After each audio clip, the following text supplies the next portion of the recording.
I'm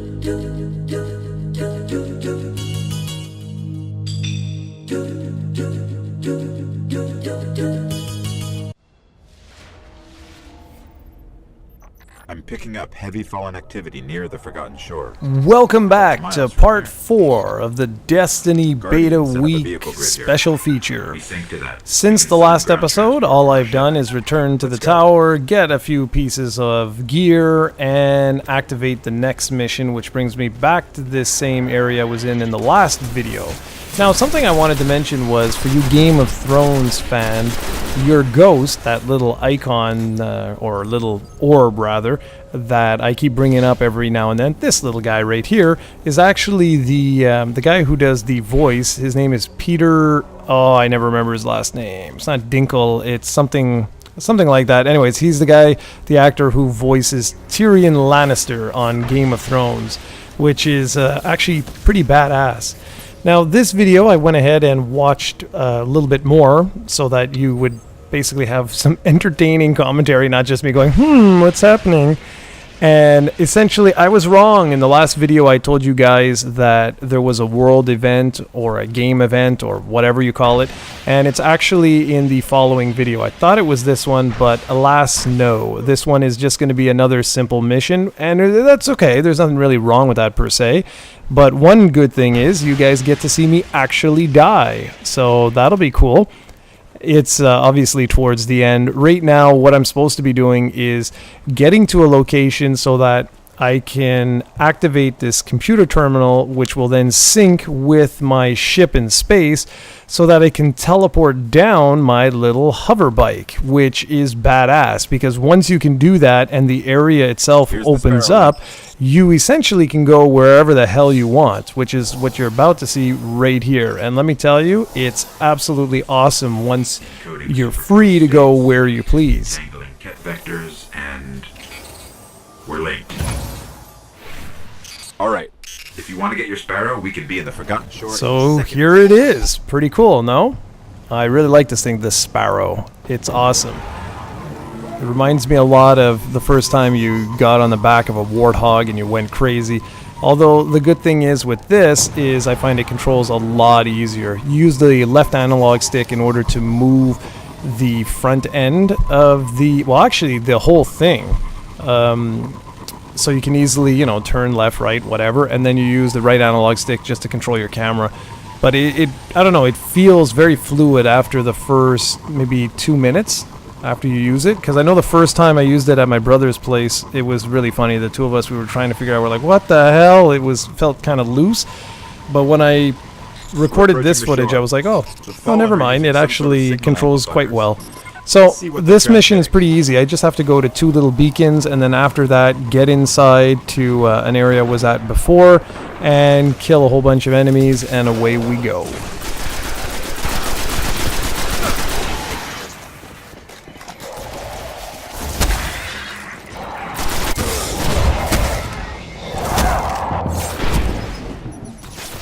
And there you have my very first death in this series. And fear not, it won't be the last, because, well, you'll see. In the very last video, there's a 3-player dungeon. Well, that's what I call it anyway. It's basically a map that's designed for 3 players, and you go up against several bosses back to back. Oh my goodness, we died like maybe 15, 20 times. It was crazy.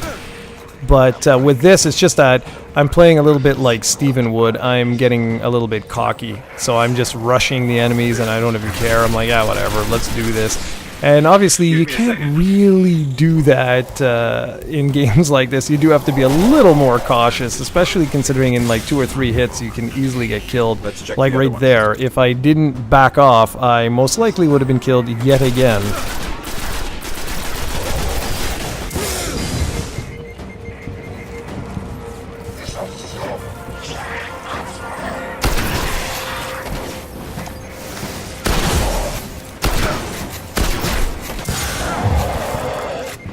Yet another close call there. Goodness, I'm really playing crappy. And like I said, it's because mainly at this point in time in the game, I was just like, come on, let's do this. I want to get to that last stage. And yeah, well, it's not a wise thing to do. So what do you guys think of the openness at this point? I know in the last video I asked what you guys thought of the graphics and the audio and whatnot, but now you're starting to get an idea of the overall scope of the game. And do keep in mind, this is just one designated map. This isn't like the whole world. It's, well, I guess you could say for an MMO, this would be like one zone. It's pretty damn large, and I haven't seen a map yet of like the whole area. I'm not sure if that's actually included in the game or not. It's not really necessary at this point in time, I don't think, but it would still be kind of cool just to show you guys the overall sort of scope, or just how large the actual map or zone is in this particular case. Anyways, I'm just going to go activate that second beacon over there, or whatever it says. I have to get an amplifier to be scanned. Ooh. And then we'll go and tackle the boss where you get to see me get killed again. Isn't that exciting?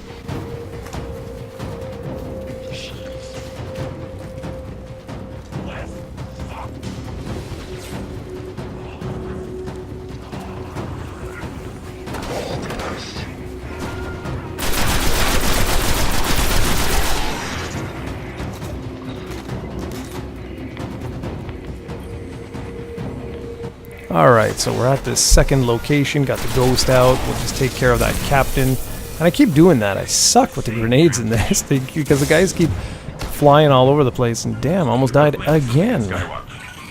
Really playing more and more like Steven here, rushing. It's not a good thing, not a good thing at all, especially when you couple it with my inability to aim. It's pretty bad. Anyways, let's get out of here and keep going and finish this mission off. Get back on my little Sparrow here. I love this thing. This is pretty badass. And I know if you pre-order the game, if you get like the digital deluxe version, or you get the limited edition, or the insanely expensive, the like, what, near $200 Ghost Edition, you get, I believe, I might be mistaken, but I think you get a custom Sparrow skin, or it might be your ship. I'm not entirely sure, but whatever the case, I know that there's going to be a whole bunch of digital goodies. And even if you partake in the actual beta itself, if you log in on the 26th, I do believe you will get either an emblem or something like that that will be exclusive to, well, anyone who partook in the beta for use with the actual game.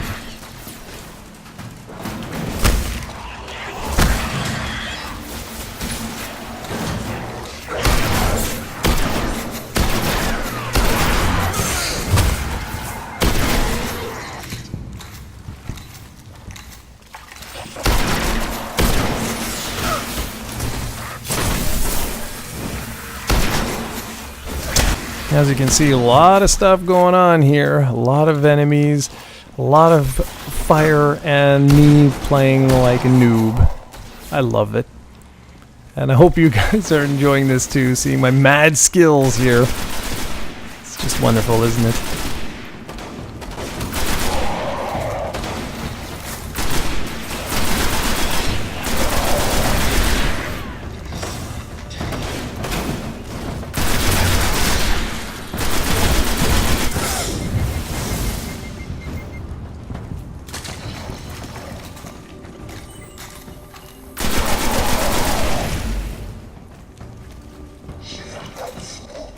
Yeah, this gets pretty crazy here. These captains can be a royal pain in the ass sometimes, especially later on when you get like 2 or 3 of them coming at you at once and you're all alone. It's not so bad when you can strategize with another player or another 2 players, but when you're by yourself, it can get really, really tricky, especially if they flank you and they're all around you. And speaking of like 1 or 2 and 3 players, like I had mentioned, I believe it was in the last video or the video before that, I had talked about, oh, there I go dying again. Ouch. I hate those invisible guys. They always rush you. Damn it. Anyways, a lot of these areas have been purposely designed with 2 players in mind. And a lot of the dungeons, as I call them, or whatever, boss zones or missions or whatever, those ones, they actually force you to take on another 2 players. So even, let's say you're by yourself and you activate those missions, they'll actually put you in matchmaking and get you another 2 players so that you can tackle it alone.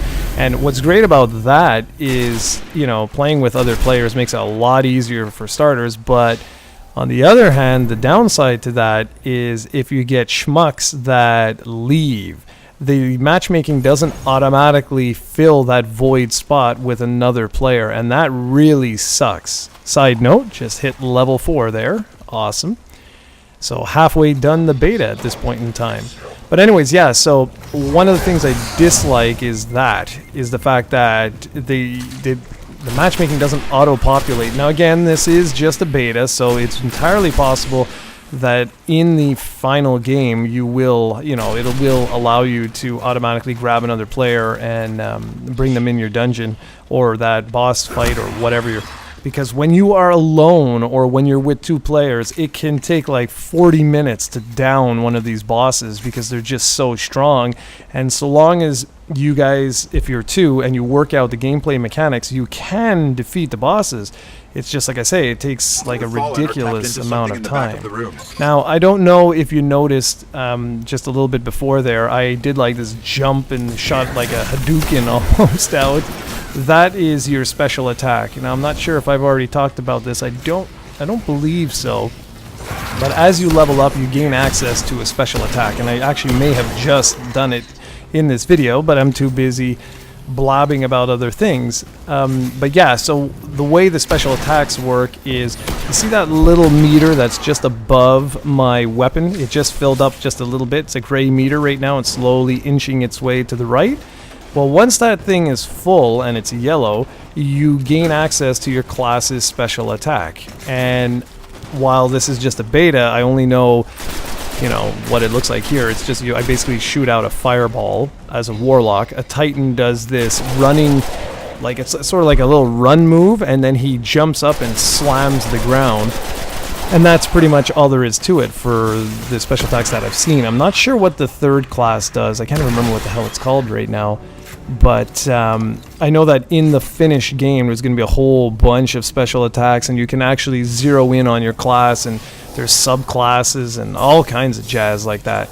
So, to finish off this particular level, all we got to do is activate this, and now it's one of these things where you've just got to survive the onslaught, and there's like, I think it's 2 waves of just craziness and just non-stop enemies. Now imagine though, if I did bring another member here, they're called the fire team. You can have 3 players in your fire team at any given moment. So imagine if I had another player or another 2 players. Think of how easy this would be. We could just set up so one guy is in the back guarding our little guy, the ghost, and then the other 2 players take on each one of these 2 hallways that you see. It would make it so much easier than it is right now with me all by myself here.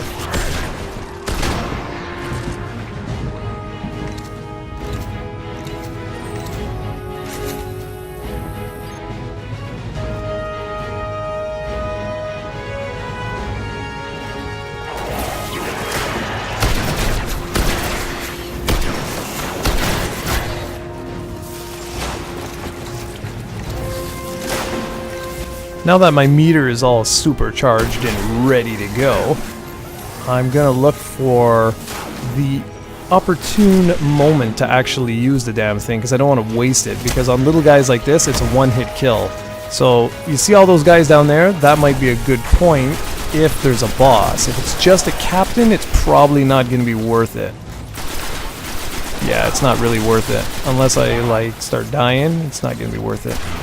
I don't actually remember when I used the special attack, but hopefully it's out on the boss, because otherwise it's such a waste.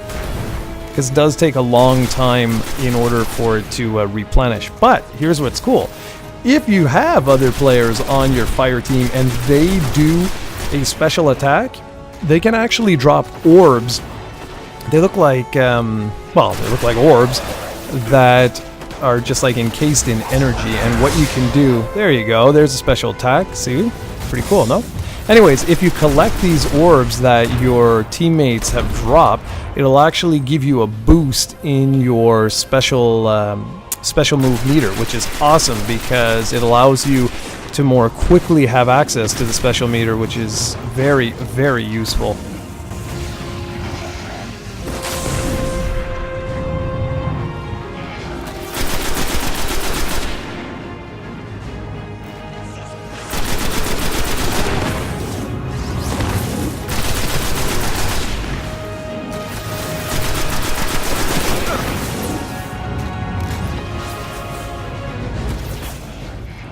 well, we're coming to the end of this video now. I just got to take down these two giant eyeball thingies. And I believe that's it. I don't think there's an actual boss in this particular video. I think this is the boss, these two little eyes.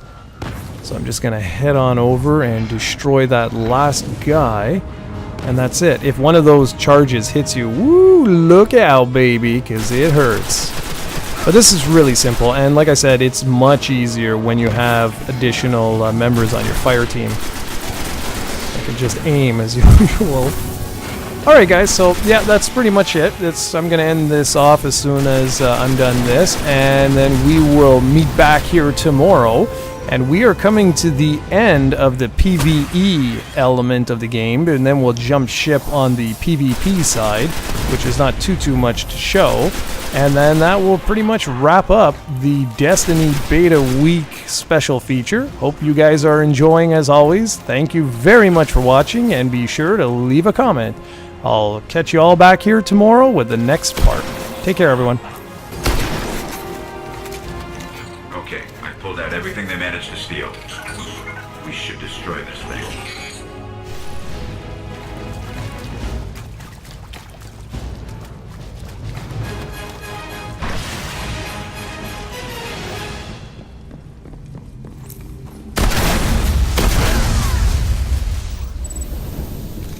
They didn't get much. Kept hitting an active firewall.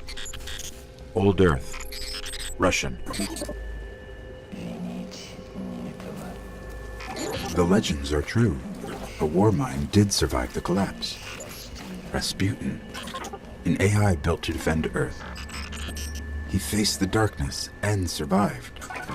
And he's protecting something here in the Cosmodrome. We have to find a way to reach him.